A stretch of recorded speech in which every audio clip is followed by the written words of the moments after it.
Le harcèlement scolaire est malheureusement de plus en plus répandu dans les cours d'école et en particulier dans les cours de collège.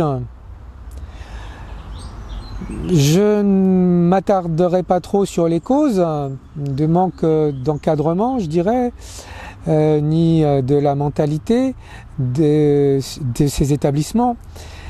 Mais il faut bien reconnaître que ce phénomène est un phénomène qui peut avoir des conséquences assez dramatiques pour le harcelé, pour l'enfant qui en est victime. Au-delà des troubles de comportement, ça peut effectivement amener à un échec scolaire déjà, et puis même amener à une totale perte de confiance, une totale et à des gros problèmes, j'allais dire, psychologiques. Donc il est quand même essentiel pour le parent d'être vigilant et d'arriver à déceler les signes de ce harcèlement s'il existe, sachant que voilà, potentiellement tout enfant peut en être la victime. Donc comment déceler un harcèlement scolaire chez son enfant? Tout d'abord j'allais dire en établissant une confiance, et tout d'abord en apprenant à le connaître et donc à déceler ces changements d'humeur, ces changements de comportement. Ça peut être de l'irritabilité, ça peut être un moment où l'enfant va se refermer, va peut-être justement ne plus vouloir communiquer. Ça sera peut-être le premier signe avant-coureur où il aura des réticences pour aller à l'école. Et donc ça sera un ensemble de signes qu'il faudra arriver à décoder et sur lequel évidemment le dialogue et le dialogue de personne à personne devra être très présent. Et quand je dis personne à personne, c'est-à-dire vraiment dans le cadre d'une parentalité bienveillante et non pas dans un rapport d'autorité dans lequel évidemment l'enfant ne se sentirait pas en confiance et n'aura pas envie de se confier.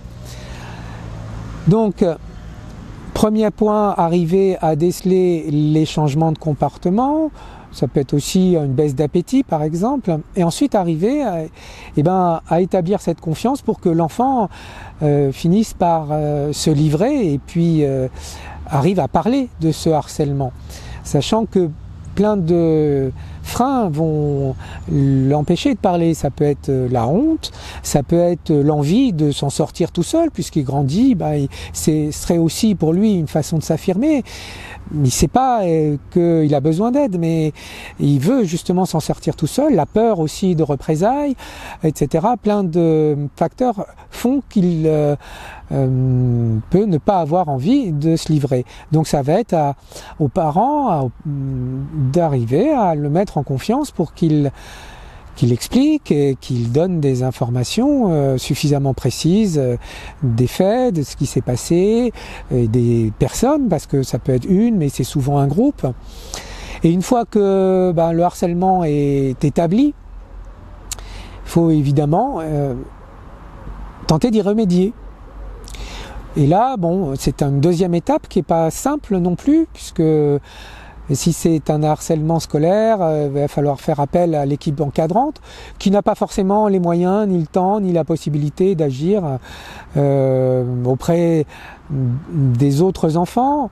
Ils n'ont pas la possibilité de leur refaire leur éducation, et souvent,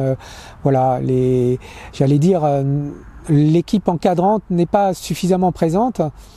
Et comme le harcèlement peut s'étaler sur des semaines, voire des mois, que faire dans ce cas-là? Alors, si le dialogue avec l'équipe encadrante et éventuellement la rencontre avec les harceleurs ne donne rien, effectivement, il y a la première possibilité de changer d'établissement scolaire, à faire valoir auprès du directeur. Et autre possibilité aussi, la déscolarisation, qui est toujours qui est envisageable, qui est possible. N'oublions pas qu'il est possible de déscolariser les enfants et que le cas de harcèlement scolaire peut être un motif tout à fait légitime. Voilà, c'est pas un sujet, le harcèlement scolaire n'est pas un sujet ni facile à traiter, ni facile à déceler, ni facile à résoudre, mais c'était important d'en dire un petit mot et donc d'en faire une petite vidéo. N'hésitez pas donc à vous abonner sur notre chaîne YouTube et à venir visiter notre blog apprendreparlejeu.com. Merci de nous avoir suivis et à très bientôt. Au revoir.